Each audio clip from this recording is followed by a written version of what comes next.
body makes ketones, so they are one of the primary energy sources that our body can use, and actually really the only other main fuel that our brains can use. So our body can use glucose, fatty acids, proteins, amino acids from proteins, and ketones. Those are kind of the major ones.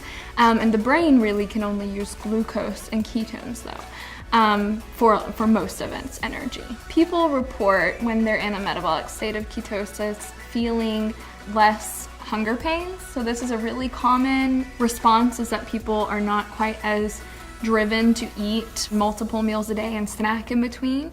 So there's some appetite suppressing effects of ketosis commonly reported.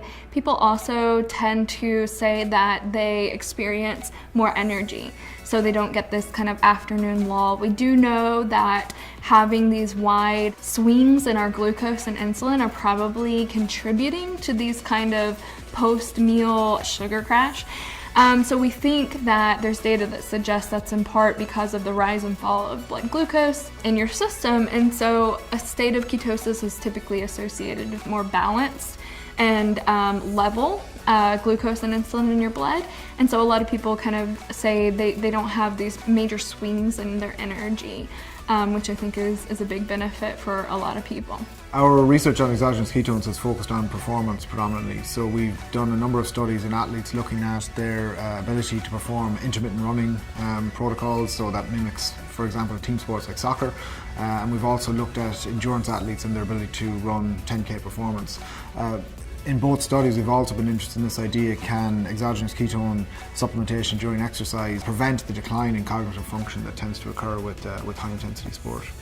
One of the more interesting findings that we had was that in what's typically seen with high-intensity efforts is that athletes will their cognitive function will tend to decline over the course of a session, and what we have seen is that decline is prevented when ketones are added to the fuel mix. So a single dose of exogenous ketones will typically raise beta-hydroxybutyrate levels within about 15 to 20 minutes, and they'll tend to stay elevated for up to 2 hours. Depending on the dose, it can get you into a level of ketosis that can definitely have metabolic effects that could potentially enhance performance.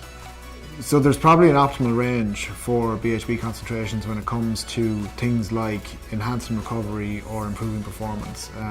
They remain to be fully established, but I think the evidence is there that you would have to get to a certain threshold in order to be able to exert some of the potential benefits of exogenous ketones. Because people are very individual in terms of the response to any form of intervention, and including the supplementation with ketones, there may be some value in being able to measure that for different individuals. So that would allow them to maybe take very specific amounts to achieve the concentration that is needed and that's specific to them. What we know from looking at rodent studies that have been done that have looked at training, they've been able to show that in muscle, after a period of training, these rodents are better able to uptake and utilize ketones. So there's definitely something going on in the periphery in terms of the use of ketones. There's no doubt they can be used. People are still doing research to understand the differences between ketosis induced by a dietary state of ketosis or fasting versus exogenous ketones.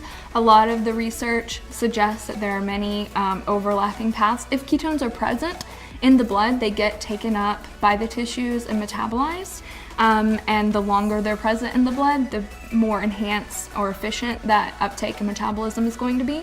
So I'd say right now the data suggests that largely ketone metabolism is similar once the ketones are in the blood, they're gonna have similar effects, at least for the effects that are mediated specifically by the ketone molecules themselves.